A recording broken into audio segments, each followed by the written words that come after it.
welcome to Simcha, a celebration of life. I'm your host, Nikki Wallman. According to the Talmud, God created mankind on the first day of the month of Tishrei, and as such, Rosh Hashanah commemorates the creation of the human race. It therefore becomes a time for cleansing and renewal, for receiving forgiveness and clearing the slate.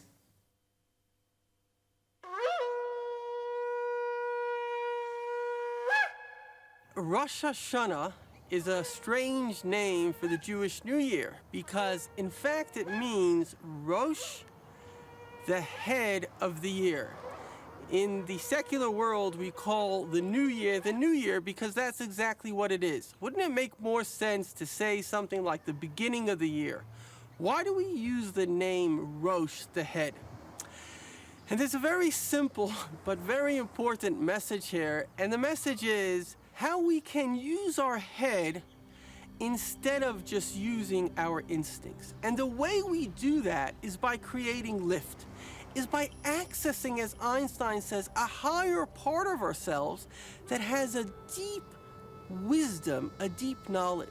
In Judaism, the high holidays is actually called Aseres Yemei Tshuva, the 10 days of repentance. And some of us think of repentance as a penitence, something quite harsh, but there is a very special way to achieve the highest level of repentance, and it doesn't take much effort. And this, the mystics tell us, is the ultimate repentance and goal.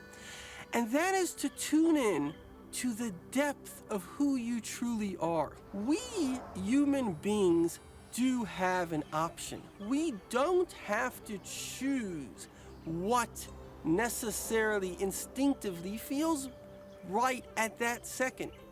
Our soul, the second soul that we have, is literally God, or as we call it, a part of God. It's the flame. Just like if you could take a candle and go to a bonfire, pretend the bonfire is God, and every candle is a flame. You are part of God in a body. And therefore, like we mentioned, we are a bit multiple personality. We do have on one hand that instinct to take revenge. And yet on that other hand, when we're not upset, when we're thinking, we are such beautiful, wonderful people who just want to change the world. And the way to actually do that is to touch base with who you truly are. All of us have that soul in us that desires such wonderful, wonderful things. And it's, in addition to the soul, we have something else which makes us unique, and that is we have a mind. But using your mind, you are not limited to your instincts. You are stronger than your instincts. And this is why we call the year Rosh Hashanah, the head of the year. In other words, we are saying, use your head. Your head contains the real you. Each and every one of us has the potential to change the world.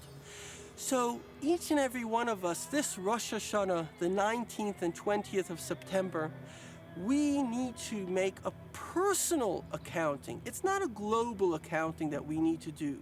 Let's let other people decide how to mess up the world. But by looking at our own little world and saying to ourselves, I have the capacity to change. And as we say, yes, I can, because by changing myself, by realizing that I'm not just limited to whatever negative instincts I have, because I also have positive instincts. And through my mind, the shofar blast is a wake-up call, and it's saying to me, I was created by God. I was created in the image of God, and I have the potential of God. Nobody in this world can change the world as soon as I can, because I have the potential to change myself.